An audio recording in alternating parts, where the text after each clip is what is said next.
हिंद दोस्तों, त्यागी trading tips में आपका स्वागत है। दोस्तों, इस वीडियो के अंदर हम बात करने वाले हैं कि आखिर मार्केट के अंदर इतनी ज़बरदस्त गिरावट देखने को क्यों मिल रही है। लगातार आप देख रहे हैं कि मिड कैप स्मॉल कैप के अंदर अगर बड़ी गिरावट होती है तो एक रिटेल निवेशक की चीख निकल जाती है, आवाज़ निकलनी शुरू हो जाती है।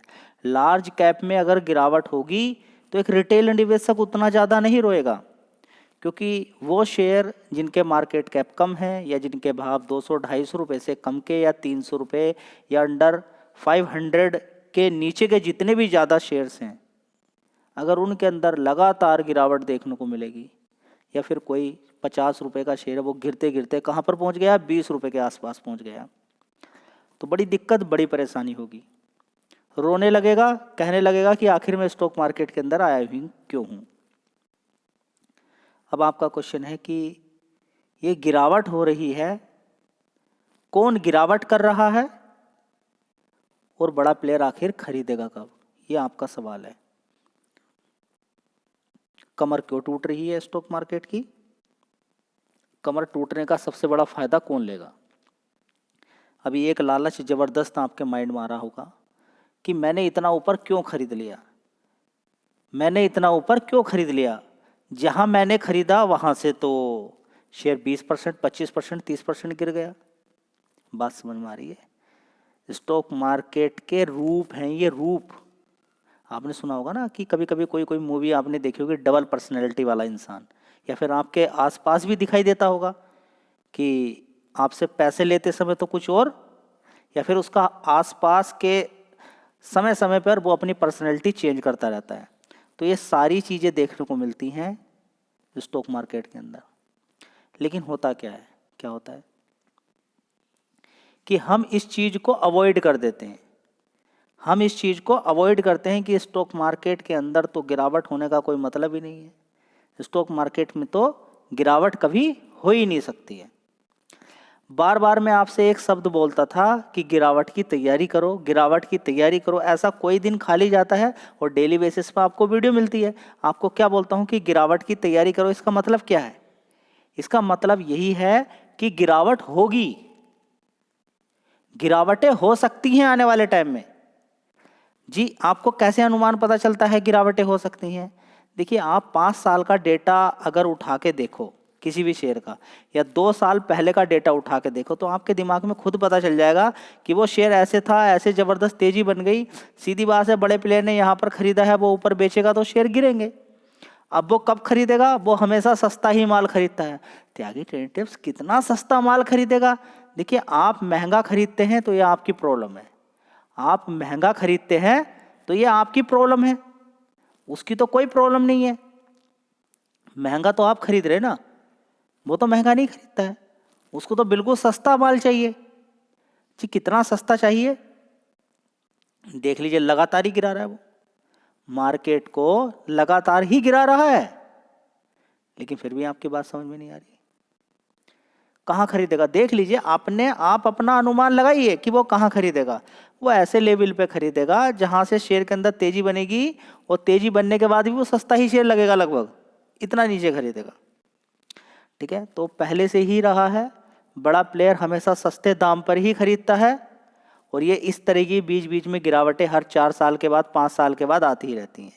हर 4 साल के बाद, हर 5 साल के बाद इस तरह की गिरावटें आपको देखने को मिलती रहती हैं।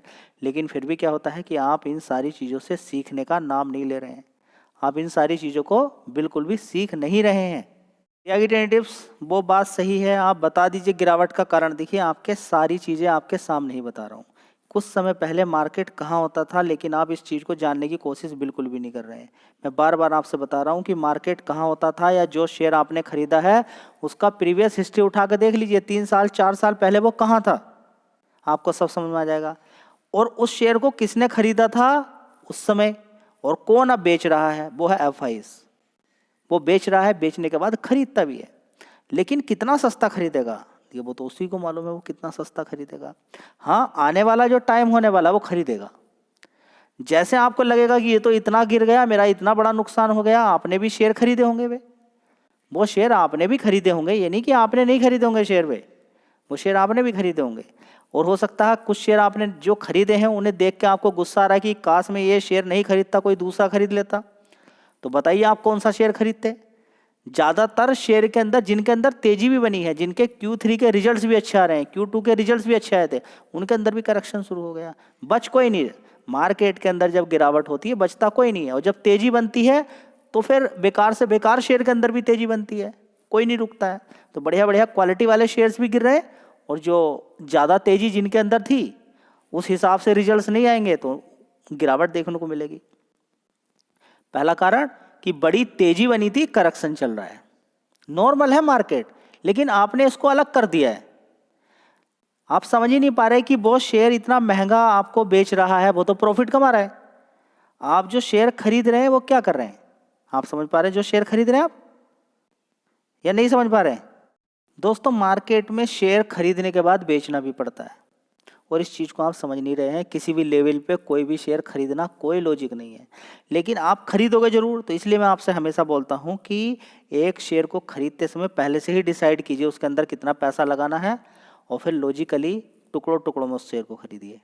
क्या करना है, टुकड़ों टुकड़ों में उस शेयर को खरीदना है, तब जाके आपका फ़ायदा हो सकता है। ऐसे ही खरीदोगे तो नुकसान के अलावा कुछ नहीं मिलने वाला है।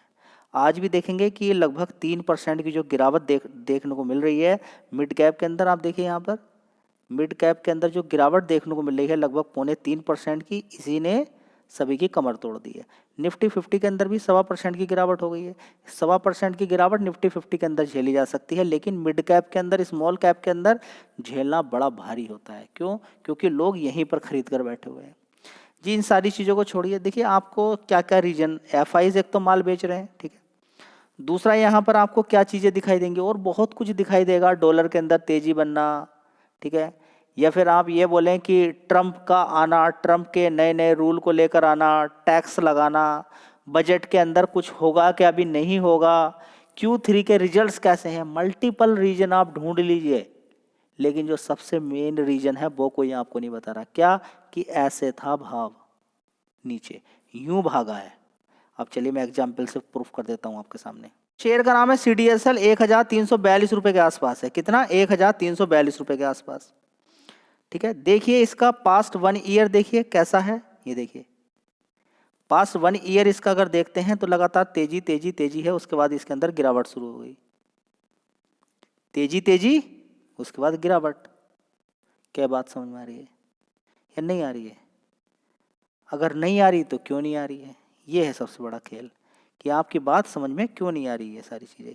आप 5 साल का चार्ट पैटर्न उठा के देखिए, क्या बड़ा कठिन है इस चीज़ को समझना कि मार्केट ने किस तरह से तेजी तेजी तेजी दिखाई है। तेजी तेजी तेजी तेजी, कहीं तो जाके तेजी रुकती है। ऐसा नहीं कि मार्केट कैप इसका बहुत ज़्यादा बढ़ गया है। 28,000 करोड़ का मार्केट कैप है, उसी के हिसाब से कंपनी के फंडामेंटल हैं। लेकिन फंडामेंटल के अंदर थोड़ी सी भी दिक्कत परेशानी आएगी, थोड़ी सी भी गिरावट देखने को मिलेगी, तो बस समझिए कि फिर क्या होगा, ठीक है। तो CDSL के देखिए, मैंने आपसे क्या बोला है कि अब ऐसा नहीं कि रिजल्ट्स खराब होते हैं लेकिन जिस तरीके के रिजल्ट्स चाहिए उस तरीके के रिजल्ट्स नहीं आते हैं, तो फिर गिरावट शुरू हो जाती है अगर शेयर का भाव ज़्यादा है। तो ये सारी चीज़ें आपको देखने को मिलेगी। नॉर्मली वैसे भी गिरावट हो जाती है क्योंकि शेयर काफ़ी ज़्यादा चढ़ चुका है। रिजल्ट्स अगर उसके हिसाब के नहीं आए तो फिर गिरावट देखने को मिलेगी। चलिए दोस्तों, अगर बात करते हैं एंजल वन शेयर की, तो देख लीजिए कितने का भाव है, 2212 रुपये का। कभी ये 200-250 रुपये का शेयर होता था। उसके बाद IPO के बाद इसके अंदर तेजी तेजी तेजी तेजी ज़बरदस्त बनती है। 1 साल का चार्ट पैटर्न देखिए, गिरावट है। 5 साल का चार्ट पैटर्न देखिए, 274 रुपये का भाव। 2020 के अंदर कितना? 274 रुपये का भाव। तेजी, थोड़ी सी गिरावट, फिर तेजी, फिर गिरावट, फिर तेजी। कैसे रुकेगा बताइए शेयर, ठीक है। जबकि इसका मार्केट कैप 19,000 करोड़ का है, P रेशियो अभी भी 14 का है, लेकिन उस हिसाब के प्रॉफिट तो दिखाना पड़ेगा ना कंपनी को। नहीं आया उस तरीके का प्रॉफिट। तो देखिए पिछले 1 महीने से देखिए लगातार इसके अंदर गिरावट गिरावट देखने को मिल रही है। जैसे ही रिजल्ट आया तभी मैंने आपको बताया, जबकि इसके अंदर गिरावट के बाद तेजी भी थोड़ी सी बन गई थी, लेकिन फिर भी मैंने आपको क्या बताया कि यहाँ पर देख लीजिए किस तरह की चीज़ें देखने को मिल रही है। तो सारी चीज़ें आपको देखनी है, तब जाके आपका पैसा बनेगा। अगला शेयर है मोतीलाल ओसवाल। कल रिजल्ट्स हैं, उससे पहले ही फेयरनेस दिखाई दी। फेयरनेस क्या बोलेंगे, पूरे सेक्टर के अंदर ही गिरावट हो रही है, तो इसके अंदर भी हो गई है। 8% नीचे गिर गया था, लेकिन नीचे से फिर शानदार तरीके से इसके अंदर रिकवरी आई, और रिकवरी बड़ी शानदार रही नीचे से। ये देखिए 5-6% की रिकवरी मार दी नीचे से। तो ये शेयर ये वोलेटाइल है, लेकिन पिछला 1 महीना देखिए वोलेटाइल तो सब कुछ है, लेकिन 27% ऊपर से गिर चुका है। ठीक है, तो कहीं पर भी खरीदोगे दिक्कत में चले जाओगे। ठीक है, पहले से देखिए कि कहाँ पर पहुँचा, स्प्लिट दिया, आज भी भाव तो वही है। स्प्लिट बोनस से 1 शेयर के बदले में 4 शेयर दे या 1 शेयर के बदले में 5 शेयर दे, तो बात तो वही बैठती है। सारी चीज़ें देखनी चाहिए, लेकिन कोई भी देखने के लिए तैयार नहीं है, रिजल्ट्स आपके सामने होता है।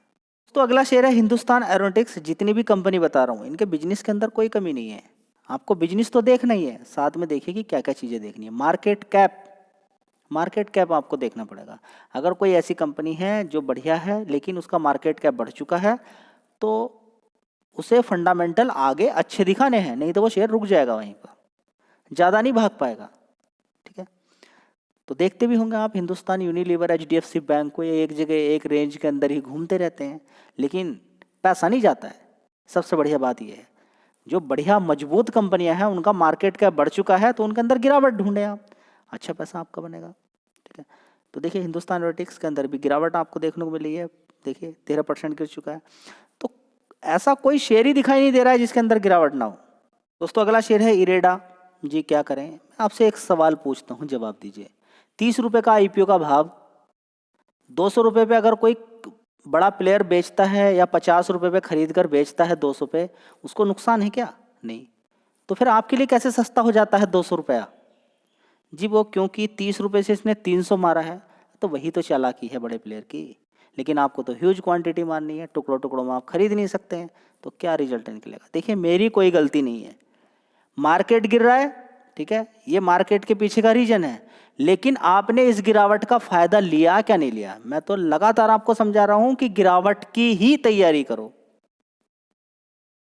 अब आपको समझ में नहीं बात आ रही है तो फिर क्या कर सकते हैं, लेकिन कोई भी दिन ऐसा खाली नहीं गया है जब मैंने आपसे नहीं बोला है। हाँ, कुछ लोगों ने मजाक बनाया, कुछ लोगों ने बोला कि ज़्यादा ही तेज बन रहा है, इसको कुछ नहीं आता है, पागल बना रहा है, हमारा ब्रोकरेज लगवा देता है थोड़ा थोड़ा खरीदवा के। तो देख लीजिए अब आपके सामने रिजल्ट्स हैं, कितनी बड़ी गिरावट हो गई है, और आपके पास शायद पैसे भी नहीं होंगे क्योंकि आपने ह्यूज क्वांटिटी मार दी है। मैं आपको सिखाने की कोशिश कर रहा हूँ कि स्टॉक मार्केट में काम कैसे किया जाता है। 4-4 साल तक शेयर भागते नहीं हैं, और जब भागते हैं तो 4 साल प्लस 2 महीने, बस 2 महीने के अंदर ही मार्केट जहाँ से गिरा था वहीं का वहीं पहुँच जाता है, सिर्फ 2 मंथ के अंदर। ये है स्टॉक मार्केट। ना तो गिरावट पे खरीदने का मौका मिलेगा ज़बरदस्त, और ना तेजी में आपको बेचने का मौका मिलेगा। ये है स्टॉक मार्केट। ये है लोरस लैब। रिजल्ट्स थोड़े से कमज़ोर आए। देखिए 1 साल तक तो देखिए ज़बरदस्त अच्छी खासी तेज़ी दिखा रहा था, बीच में गिरता है, गिरता बढ़ता है, बढ़ता है ये, ठीक है, तो देखना चाहिए। जी मुझे तो लोरस लैब खरीदना है, नहीं देखोगे पिछले 1 साल पे पहले कितना था, जी नहीं देखना तो भुगतोगे। मत देखिए, खरीदते समय अगर नहीं देख रहे हो कि ये शेयर के अंदर बोनस स्प्लिट मिला है क्या, ये शेयर कितने का था थोड़े दिनों पहले, मैं कितना खरीदूं इसके अंदर, अगर कोई प्लान नहीं है ना, तो ऐसे ही भुगतना पड़ेगा, क्योंकि गिरावट का फायदा लिया जा सकता है अगर आपके पास पैसे हैं तब।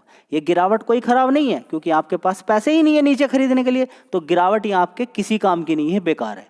इस चीज का पूरा फायदा ले सकते थे आप चाहो तो, लेकिन एक प्लानिंग हो तब ना। ठीक है, तो 5 साल का भी चार्ट पैटर्न देखते हैं, तो बड़ी ज़बरदस्त इसके अंदर तेज़ी बनी थी, उसके बाद गिरावट हुई, उसके बाद तेज़ी बनी। तो इसी तरह से स्टॉक मार्केट चलता रहेगा, गिरावटें होंगी, तेज़ी होगी, कोई जीत कर ले जाएगा, कोई गिरावट का फ़ायदा उठाएगा, कोई नहीं उठा पाएगा। चलिए देखते हैं क्या होता है आगे। शेयर है IDFC फर्स्ट बैंक। जी गिर गया ज़बरदस्त, हाँ तो रिजल्ट्स कमज़ोर आएंगे तो गिरावट होगी, ये आपके हाथ में भी नहीं, मेरे हाथ में भी नहीं है। जी आगे क्या भाग सकता है, परफॉर्मेंस दिखाएगा तो भागेगा आगे, क्यों नहीं भागेगा।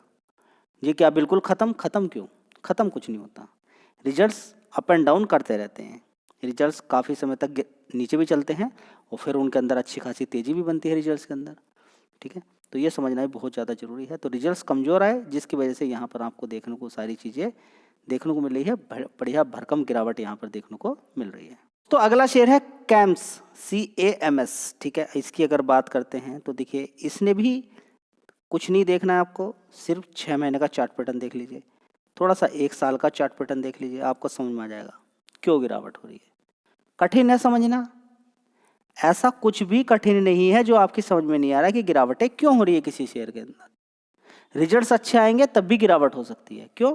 क्योंकि रिजल्ट्स अच्छे तो आ गए लेकिन शेयर तो ऑलरेडी 1 साल से भाग रहा है। समझ में आता है?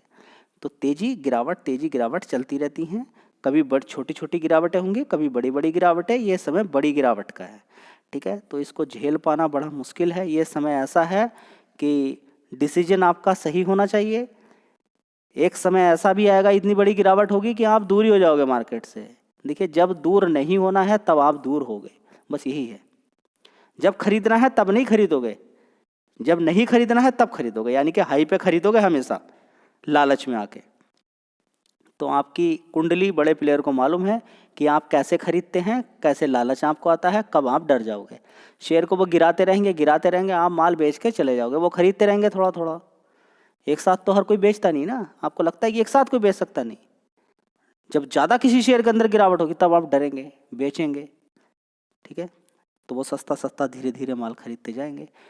खरीदते भी ऐसे ही हैं लोग, सारा कोई एक दिन में थोड़ी ना खरीदता। आपका मन है कोई शेयर भाग रहा है, कुछ लोग आज खरीदेंगे, कुछ परसों खरीदेंगे, कुछ उसके अगले दिन खरीदेंगे, इस तरीके से खरीदा जाता है, ठीक है।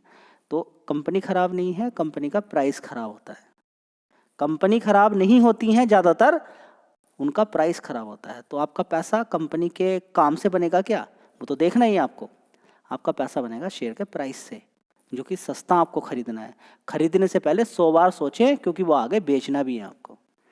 वीडियो अच्छी लगी लाइक शेयर कर दीजिएगा। नेक्स्ट वीडियो में फिर बात करते हैं। 52 वीक लो शेयर की लिस्ट लगातार बढ़ती जा रही है, जो आपके काम की है। और बहुत सारे लोग जो निवेशक सही समझ वाले होते हैं, उनको मालूम होता है कि पैसा एकदम नहीं बनता है, खरीद के कुछ समय होल्ड भी करना पड़ता है। तो गिरावट खराब नहीं है, आपका प्राइस भी नीचे खिसक सकता है, लेकिन आपने मारी है ह्यूज क्वांटिटी। अब नीचे पैसा ह्यूज ही चाहिए, तो आपकी बात नहीं बनेगी। आप सीख ही नहीं पा रहे इस चीज़ को। चलिए नेक्स्ट वीडियो में फिर बात करते हैं काफ़ी सारे शेयर्स के साथ। जय हिंद, वंदे मातरम।